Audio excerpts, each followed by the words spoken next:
Welcome to The Otherworlds, where we talk to authors of fantasy, supernatural, and paranormal stories. Let's open the portal and meet our guest. Hi, I'm Sandra Tan, and I am joined today by Antonia Hodgson. Antonia is the author of 4 books in the Thomas Hawkins historical crime fiction series, The Devil in Marshalsea, which was book one, won the Crime Writers Association's Historical Dagger Award, and was shortlisted for the Theakston Crime Novel of the Year. And today, Antonia is here to discuss the Raven Scholar with me, which just released earlier this year. Welcome to the Other Worlds, Antonia. Thanks for being here. Thank you, Sandra. It's lovely to be here. Now, I have to ask, you've started out in crime fiction and specifically in historical crime fiction, and here you're moving into fantasy. What Mm. surprised you most about delving into fantasy as an author? Um, Well, in a way, I was doubling back on myself because the very first novel I ever wrote was a kind of gothic vampire fantasy. And it didn't work out. It was very much one of those first novels that you write and then put away in a drawer forever. But within that, there was a small bit set in the 1700s. So oddly, my interest in writing historical came from that little window into that part of history. So then I got very sucked into that world. And wrote these 4 books. But there was always a desire to go back into fantasy and into SFF, which is kind of my first love. So in a way, it wasn't so much a surprise from that point of view. It was more like, I'm finally doing what I've always kind of dreamed of doing, which is writing these sort of big, epic fantasy novels full of drama and large cast of characters and huge immersive worlds. But I suppose in terms of what the surprise was, perhaps I didn't anticipate just how much work has to go into building your world and having done all this research for historical, which does take a lot of time, I thought, that'll be similar enough. And there were definite correlations, but yeah, just the time and thought and emotion that goes into creating a world of your own. Yeah, took up a lot of time. Were there any aspects of writing crime fiction that you had to let go of that didn't serve you when you started writing this particular trilogy? Oh, that's a great question because I often get asked what translates across, but what do you leave behind? Um, in a good way, I think one thing obviously you have to be really conscious of when you're writing historical is that there are all these experts out there who really know this period, and so that kind of that sense of that you've got that weight of authority behind you, and you have to really check everything. The biggest thing, of course, was the language because I was writing 18th century first person. So I was constantly having to double check. Did this word exist then? Did that word, when was that invented? All of these things. So although obviously I had to have real rigor when I was writing fantasy and I had to make sure that everything made logical sense to me, it was quite freeing, particularly in terms of say, the language. And as I say, that sense of like, well, the authority stops with me in a way. Typical author likes to control everything. Well, it's interesting that you talk about being freeing because this story actually started out with a lot of research, and you developed an interest in animal symbolism. Now, what was it Mm. about animal symbolism that particularly appealed to you? I think I was becoming more and more drawn into the natural world generally. I'd been living in London for many years, and there are some amazing green spaces in London. And in fact, I'd moved out to a part of London where there were foxes everywhere. So it's not that you can't see wildlife there, but I just felt myself getting more and more of a yearning to kind of immerse myself in the natural world more than I had been. You know, I've been working for a long time in an office job as well. So it's partly a sort of shift in my perspective and being very interested in that. I was studying Tai Chi, which has a lot about animal symbolism in it as well. You're often doing, you know, poses that are based around animal movements, and also trying to think about, you know, inhabiting that kind of spirit, not exactly a spirit as in a spirit animal, but certainly thinking about, you know, how an animal might conduct itself. So it's all these sort of different little things that were pulling me in. Plus, I've always loved myth, you know, and animal myths in particular. So it was both something that I was drawn towards, and also something I was sort of returning home to, I suppose. Well, that's kind of fascinating. So, of all of that, how did Nima Kraw's character evolve? How did she emerge? Yes, so I should probably explain a little bit about her. So Nima is you know, a scholar who is working at the imperial court. She comes from what is known in the book as a common background, capital C, um, and it's very rare for someone to rise as high as she has done. So she's done very well for herself in one sense, but she's also you know, struggling in this world. She doesn't have really any friends or allies. She really has to rely almost entirely on her own intellect, and the one support that she really has is the emperor himself. But as we know, you know, when you have that kind of support, it also can cause huge resentment elsewhere. So that's her life. She's quite isolated in a way, but also has quite a lot of power within the court. So in terms of where she came from, um, I think I was always curious about someone who's feeling slightly isolated and separate from a world that they're also having to navigate, and that they're on one level really valued for what it is they can bring, but not as a person. You know, valued for maybe their intellect or for their use. Um, so it sort of came from there, but really a lot of the time with characters, I've started off with kind of the situation or the world itself, and then the character develops and where they've come from, and it builds from there. So I just start asking lots of questions like, oh, if this character comes from this border town that's kind of half in, half out of the empire, but is incredibly brilliant. What's their life going to be like, and what's their ambition going to look like? How are they going to get where they need to get? Things like that. And so the character sort of develops from those situations. Now, how is Nima similar to you, and how does she differ from you? I think quite different in some ways. I think that there is a line about how she likes to be on the periphery of things, looking in from and sort of judging from the outside. And I think I do have that. I think many writers do have that quality. I think one thing that where Nima really differs is that she steps up into a kind of more central role, and when she's tested, she really finds these sort of inner resources. And I don't think I could suddenly be, thinking about kind of that kind of power. Put it that way. I don't think that would suit me at all. But and yeah, I think we have certain similarities, but she's quite. Um, she's a scholar, so there are those similarities.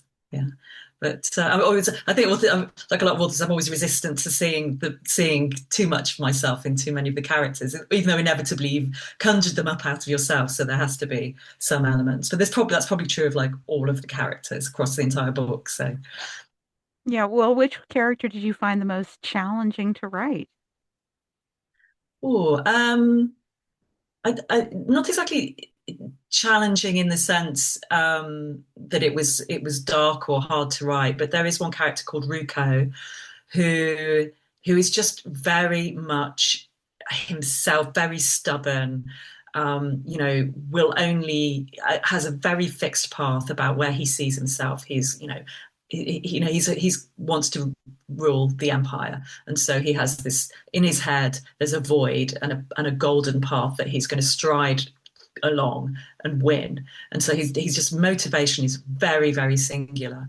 And so when I was writing him, there was something, it sort of comes out in his personality as well. So when I'm writing him, sometimes I think, right, I kind of want him to say this, or I need this bit of information to come out, and he simply won't do it. It's just not, it wouldn't fit his personality to do that. So then I would have to think, okay, how do I get around that? And in that usual way, the workaround often ends up being much more interesting than if I just tried to do it the way, directly. So Yeah, he's a very interesting character who mm. um I think that he evokes more emotion in some ways than any other character in the book. But I don't want to get into the specifics of that. And obviously you Yeah. understand, you probably understand exactly where I'm coming from when I say that. Mhm. And I wonder because you do have this enormous cast of characters and you haven't neglected any of them. There are arcs for everyone. And no, and it's interesting to me that, I think a lot of people talk about twists, particularly with crime fiction thrillers. We talk about, oh, that twist at the end or what have you. And when I think about this book, I think more about layers. And it's like there's this, you think that you're inside this one box, and then all of a sudden the lid comes off and you realize you're inside a bigger box.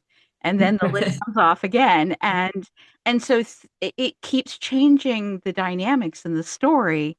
But as it progresses, there are just these incredible revelations throughout the story. And I wondered how much of that do you pre-plan?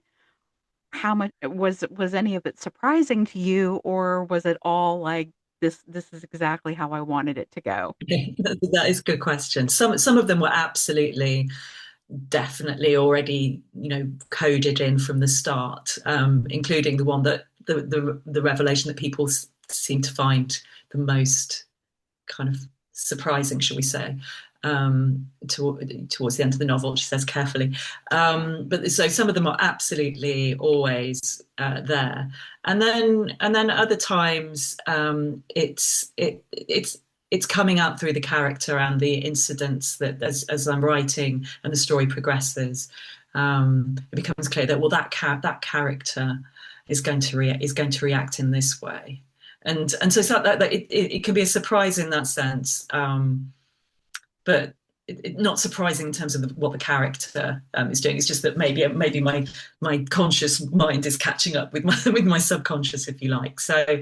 But yeah, sometimes it's like you. I think revelation hopefully is a better word than just pure twist, because much as I love a twisty novel, I think the points in that they're never meant to just be twists for the sake of them. They're always sort of kind of hopefully illuminating something that was already there.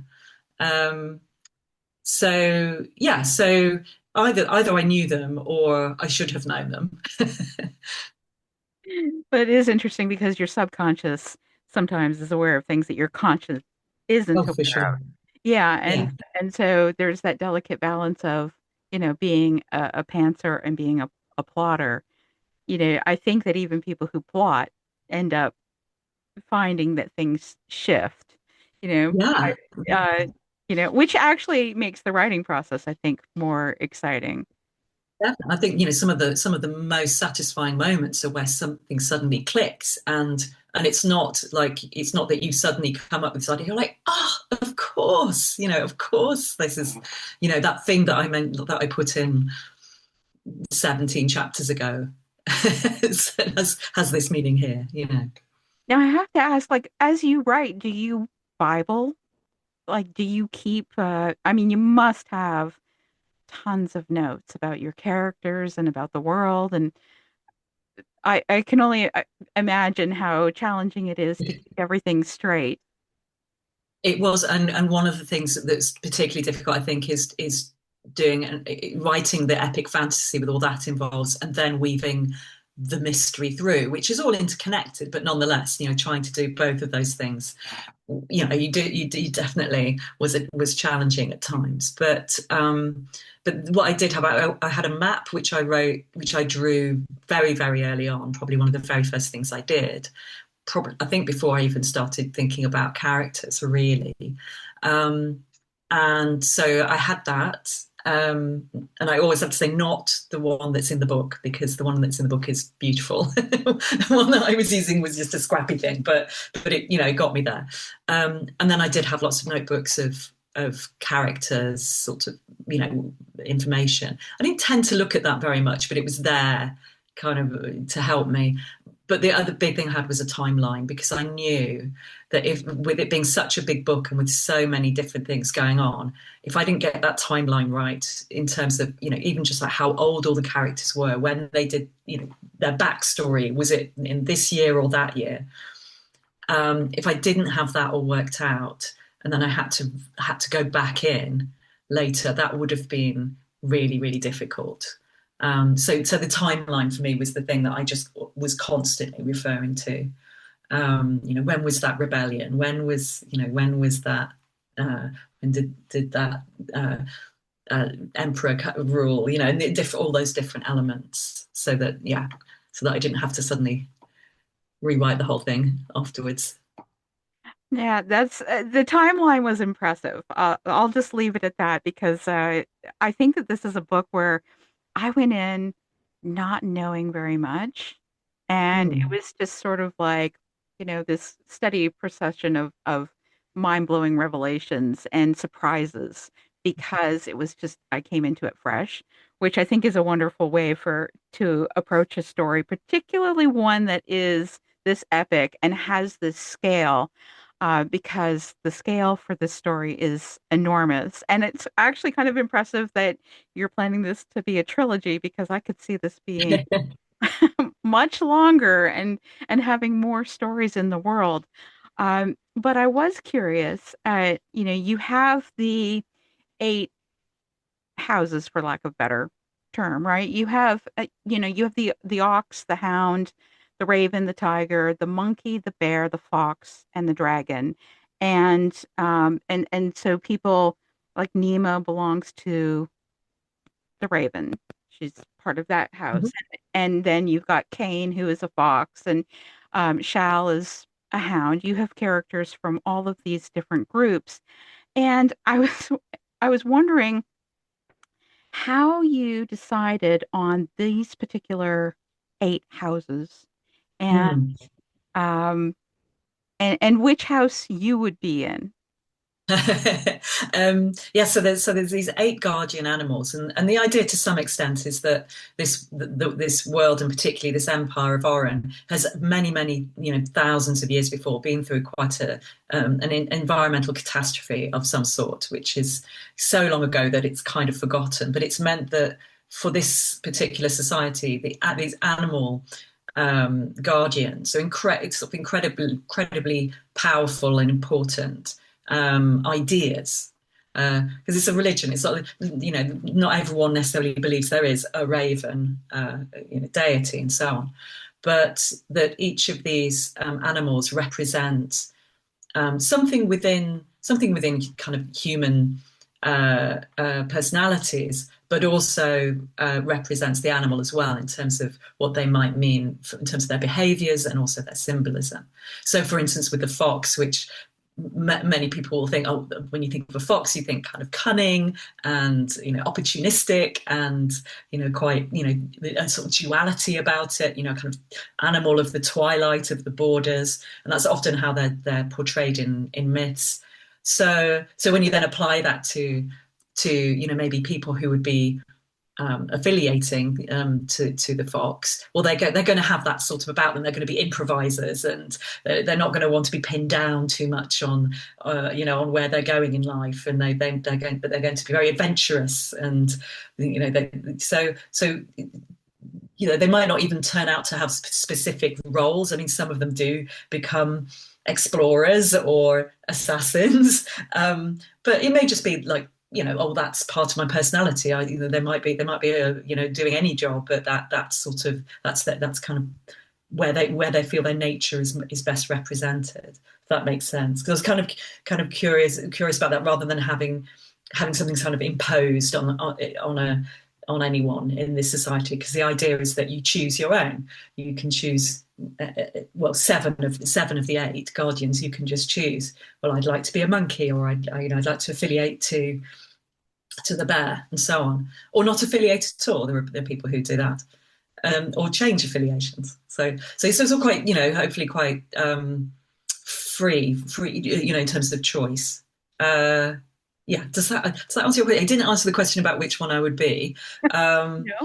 I can sort of see myself with quite a few different ones, and my publishers did an online survey where you could find out, but I wrote the answers, so it's a bit difficult for me.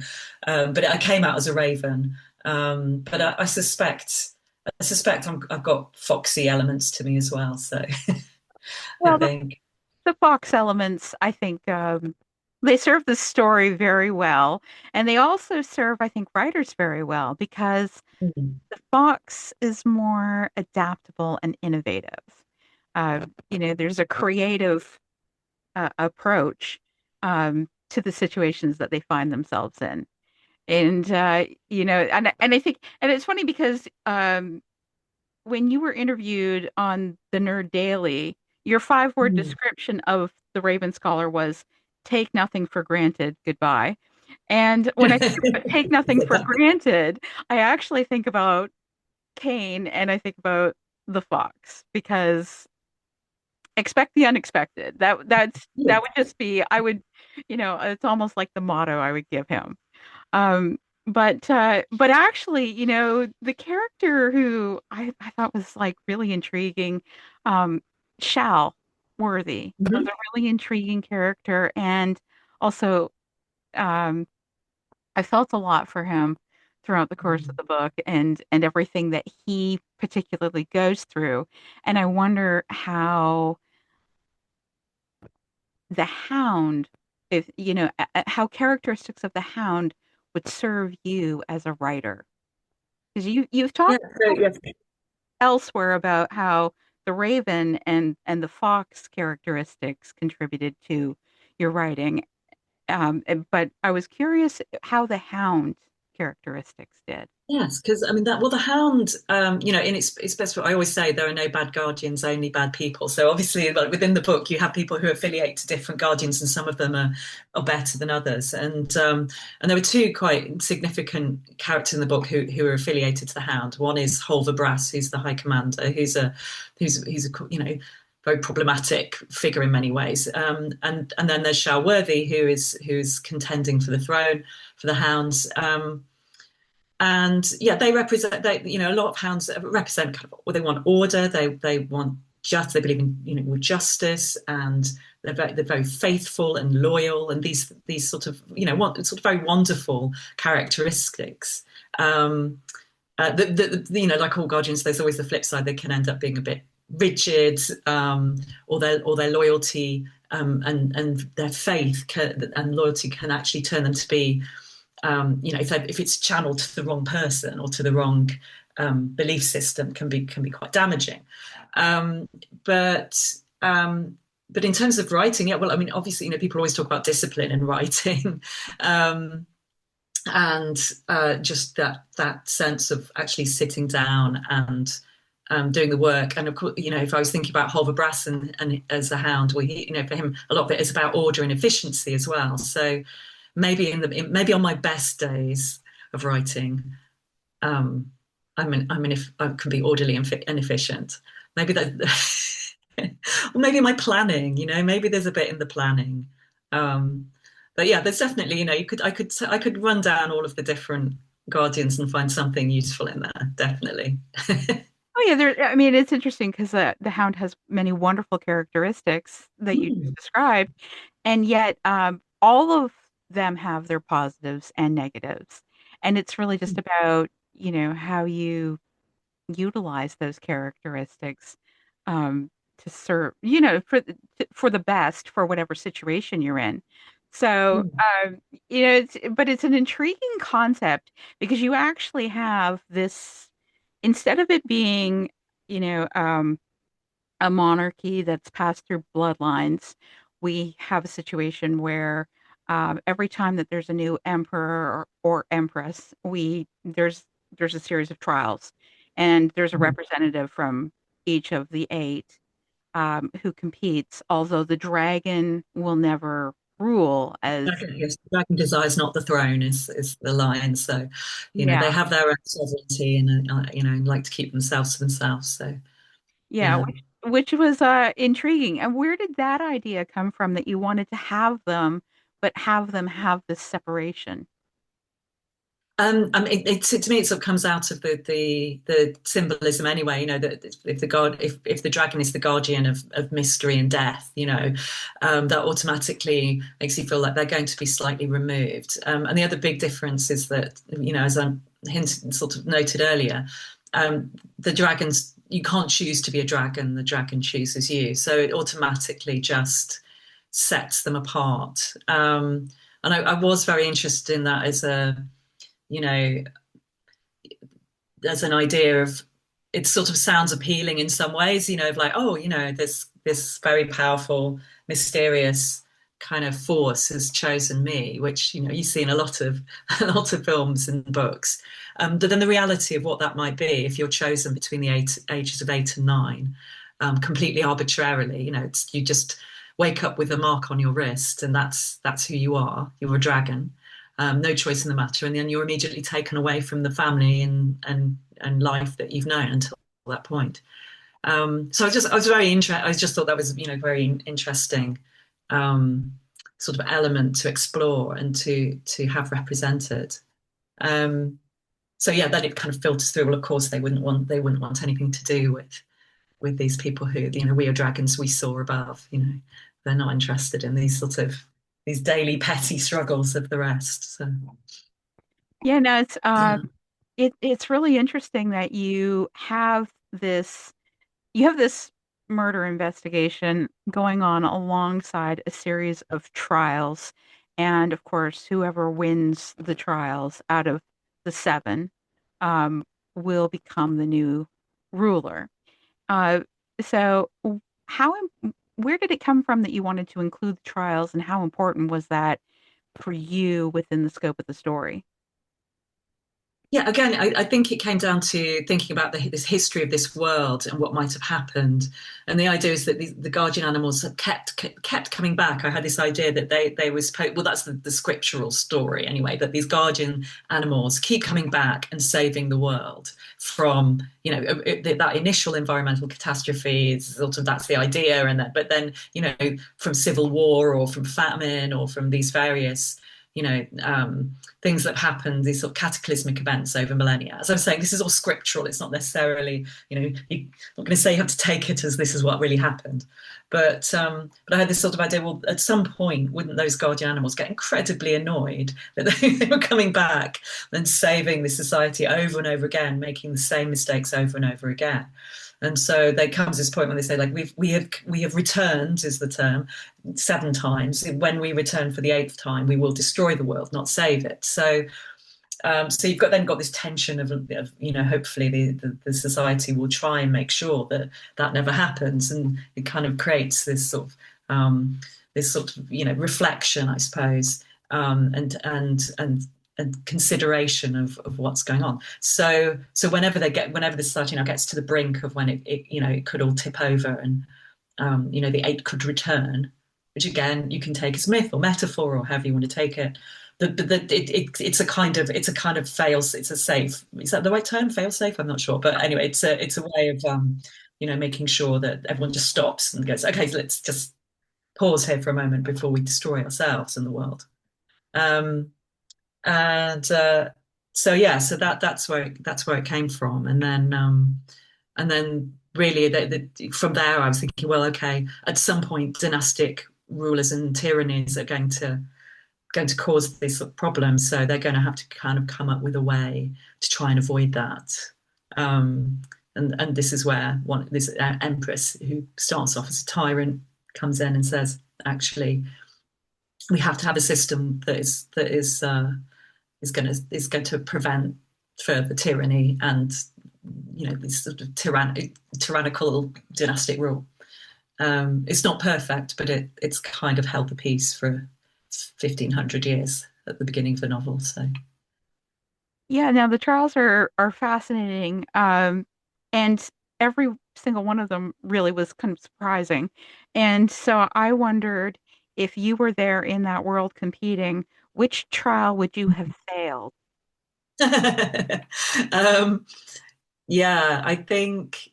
I mean, I would have come last at the Hound one because that's quite a physically sort of tough, but it's quite simple in some ways. But I just wouldn't have been able to run fast enough, essentially. But I think I would definitely. I would have failed. I think I would have tried my best to finish it, but I would have come last. But I think. I mean, obviously the fights. There's also a series of fights. I would have really, really struggled with those. But the trials might have done okay in the Fox trial, I think, and the Raven trial is set up for me because it's all about facts. So as long as they really sort of learn those. Yeah, that sounds. I'm not answering your question, am I? I'm saying the ones I would have done okay in. You said you said you would have failed the Hound trial. Yeah. So I mean, and yeah, and I mean, and that's kind of the interesting thing about each of these trials because going in, I tended to think like, oh, a lot of the trials tend to be physical in other books, and it's not Mm, all physical here, and some of them, it's rather surprising. So without yeah. giving anything away, and that was kind of part of the intrigue of reading through it in terms of you really couldn't forecast. Although everybody thinks that there is this one particular favorite out of the seven who is the person to beat, uh, there are things that that person can't do well either. There are places where that person fails. And I think that's actually kind of good for humility for a potential leader.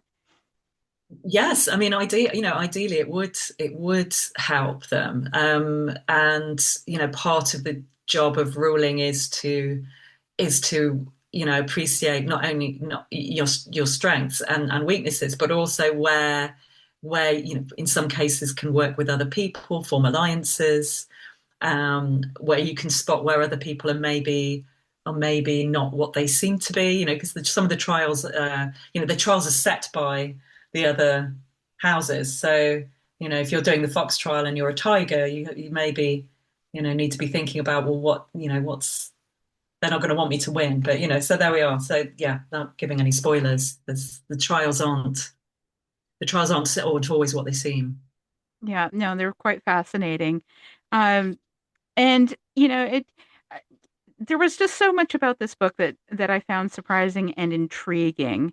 And I wondered, were there any books out there that inspired you when you were thinking about the type of structure that you wanted to have? Because, sometimes when I'm reading a book, I can think like, oh, I could see this being comped to this book or to this book. Mhm. I can't think of a comp for the Raven Scholar. Yeah. Um, I, I think that I drew on a lot of things that I love. I don't think there's one thing where I could point at and say this was a kind of template for me. So, I think, for instance, some of the humour I grew up on Douglas Adams, so I'm sure there's little elements of that and the Princess Bride, for instance, that sort of plays into that.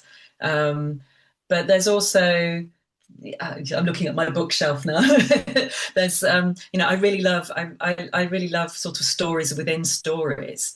So even, because I studied medieval literature partly at university, among other things, and so there's a lot of stories within stories there. Obviously Chaucer.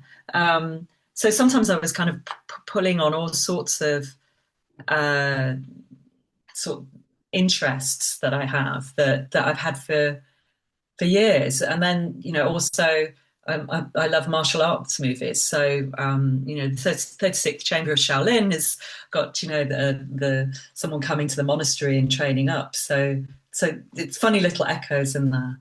But I don't think there was one thing that I thought I really want to write, like that, except that I knew I wanted it to be really immersive and kind of epic and a big book. It is a big book, physically, and I did really want to do that, because I love those kind of books. Whether it's Hilary Mantel and Dickens, or any fantasy, N.K. Jemisin, whatever, Game of Thrones. Yeah, I like a big epic story.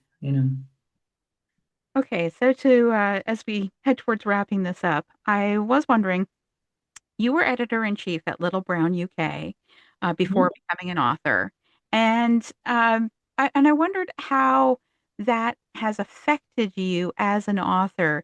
Did you find I know that a lot of people think about, oh, you were in the publishing industry, you had connections that must have helped you. But I was thinking more from the perspective of, were there things that you had to unlearn from your role as an editor to enable you to tell this type of story? Because, we tend to get bogged down in marketability and current trends, and sometimes those things can discourage writers from pursuing the story that's really in their heart. I wondered if you went through any of that when you were approaching the Raven Scholar. That is a good question, and I do think I have to acknowledge, having worked in publishing for a long time, of course there are advantages to that, just in terms of understanding what to get anxious about. I always say, it's like, because I think if I were going completely blind into the publishing world, it's an entirely different world, and it's that you have to learn the language of. And I think I would always be thinking, oh, should I be worried about this? Should I be understanding more of that? So just having that as a base amount of information, kind of was I think really helpful, and I was very lucky. So I would never downplay that. In terms of what I needed to forget, like, oddly, when I'm writing, I don't go into that mode when I'm thinking about whatever I want to write next. Oddly, I would say it's not where my mind does not go onto the marketing or onto that publishing side at all. It's purely creative, and possibly to a fault, I don't know, but I certainly didn't sit there and think, big books, the unit cost is higher and things like that, which I could have done, I suppose. It seems to use a different bit of my brain, I suppose, and I'm purely, I don't think I'm any different from really any other writer. Yeah. So now that The Raven Scholar is out, you have two more books in this trilogy. What's next for you? Where are you at with book two? Well, I am writing away, and I'm a really long way through the first draft. But then I know I'm already, I want to go back and redraft. So things shift around a bit. So I'm a really good way into book two. Well, that's fantastic. Well, I appreciate you joining me today to talk about The Raven Scholar. This is one of the hardest books for me to discuss, because there are so many things about this story that I love, but also I just don't want to give anything away. So I Oh. truly hope people pick up The Raven Scholar and enjoy this epic fantasy as much as I did, because it is just a mind-blowing experience that I could not have foreseen the end from the beginning, and I can't imagine anyone would. So thank you so much for being here today. Thank you so much. Thanks for the great questions.